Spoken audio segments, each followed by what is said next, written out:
Today on the Daily Deal, shame on us. Yeah, that is the quote from Bill Hornbuckle, the CEO of MGM Mirage.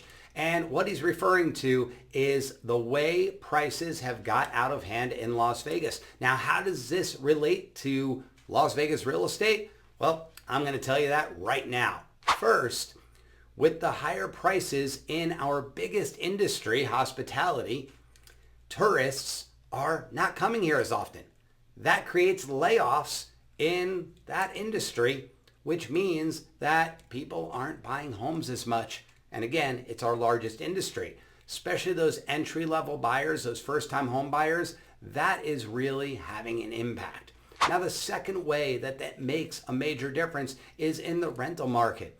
There are less people that can or want to afford the rents that there are, so they're moving out. They're doing roommate situations. They may even be leaving the state for other gainful employment. When they do that, that puts pressure on rents, and rents are, as a result, going down.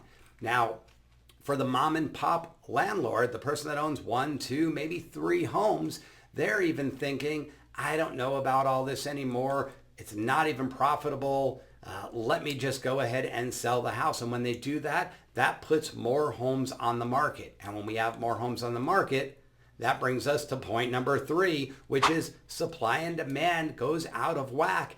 And that puts pressure, downward pressure on home prices. So while prices have been really stable here in the Vegas market, there is a little bit of downward pressure. And where we're seeing it even more is in seller concessions. Sellers that are paying for closing costs, sellers that are just putting a lot more forward towards their buyers, or those other sellers that are just being a little stubborn because, well, they're at a low rate and they could afford to wait. However, overall, it is giving buyers an advantage, and we have entered the buyer's market. So this is what's going on today's Daily Deal. We'll see you tomorrow.